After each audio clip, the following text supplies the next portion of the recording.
પ્રધાનમંત્રી નરેન્દ્ર મોદીએ જાપાનની મુલાકાત લઈને જાપાની રોકાણકારોને રેડ કાર્પેટ વેલકમનો સંદેશો આપતા વિકાસપથની એક નવી મંજિલ માટેની દોડનો આરંભ થઈ ચૂક્યો છે.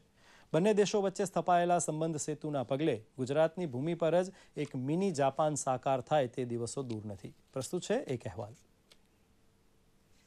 ભારત અને જાપાન વચ્ચે સ્થપાયેલા સંબંધોને નક્કર રૂપ આપતા અમદાવાદથી વાયવ્યે 95 કિલોમીટરના અંતરે વિઠલાપુર નજીક 120 હેક્ટરના વિસ્તારમાં Japanese micro small and medium enterprise industrial park આકાર લઈ રહ્યો છે.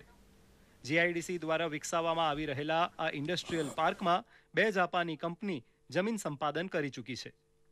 હાલ 211 કરોડનું રોકાણ થઈ ચૂક્યું છે અને ગુજરાત સરકાર દ્વારા માળખાકીય સુવિધા આપવાની તૈયારીઓ વેગથી ચાલી રહી છે. એમએ એક્સટ્રુઝન ઇન્ડિયા, રોકી મિન્ડા કંપની, ટોયોટા ફોર્મ્સ ઇન્ડિયા અને ટીએસ ટેક કંપની જેવી 4 જાપાની કંપનીઓ આગામી વર્ષોમાં કાર્યરત થઈ જશે. લગભગ 50 જેટલા ઇન્ડસ્ટ્રીઝ આ જાપાનીઝ પાર્કમાં આવશે. ટાંકી બનાવીએ છીએ, અંડરગ્રાઉન્ડ સમ્પ બનાવીએ છીએ અને પાણીની વ્યવસ્થા કરીએ છીએ.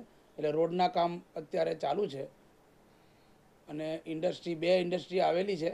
એ લોકોએ પોતાના કન્સ્ટ્રક્શન એક્ટિવિટી શરૂ કરી દીધી છે અને બીજી ઇન્ડસ્ટ્રી આવવામાં છે. પાર્કમાં ઉદ્યોગો ધમધમતા થતાં આગામી 5 વર્ષમાં જ વિઠલાપુર નજીક મિની જાપાન ઊભું થઈ જશે તેવા સંકેતો મળી રહ્યા છે. આસપાસના ગામના રહીશો ગામના વિકાસ અને રોજગારી પ્રતિ આશાવાન છે. અમારે અહીંના સ્થાનિક લોકો દૂર મિલોમાં, ફેક્ટરીઓમાં કામમાં જવું પડતું હતું. દાખલા તરીકે ઘણા લોકો વિરંગામથી અપડાઉન કરતા હતા, ઘણા લોકો કડી, સતરાલ આ બધા મજૂરી માટે એ લોકો જતા હતા. તો એ લોકોને અત્યારથી જ ફાયદો થઈ ગયો કે અત્યારથી જ અહીં મજૂરી એમને મળી જવા માંડી. અને અમારી સ્કૂલની અંદર અમે લોકોએ એમનું સન્માન કર્યું હતું અને એ લોકોએ સ્કૂલની અંદર ગણવેશ, બાળકોને કીટ વગેરે બધું આપ્યું હતું અને ગામની અંદર પણ સોલર લાઇટો મૂકવાની બધી વાત થઈ હતી. ભારત જાપાન સંબંધો બુલેટ ટ્રેનની ગતિએ આગળ વધીને વિકાસના કેવા નવા કીર્તિમાન સ્થાપિત કરશે તેના પર દેશની નજર ટકેલી છે. જાપાનીઝ કંપનીઓ કાર્યરત હજુ થોડો સમય લાગશે, પરંતુ તેના મીઠા ફળ હાલ તો વિઠલાપુર તેમજ આસપાસના ગ્રામજનોને મળવાના શરૂ થઈ ગયા છે. કૃષ્ણા શાહ સાથે જતીન ભટ્ટ, દૂરદર્શન, અમદાવાદ.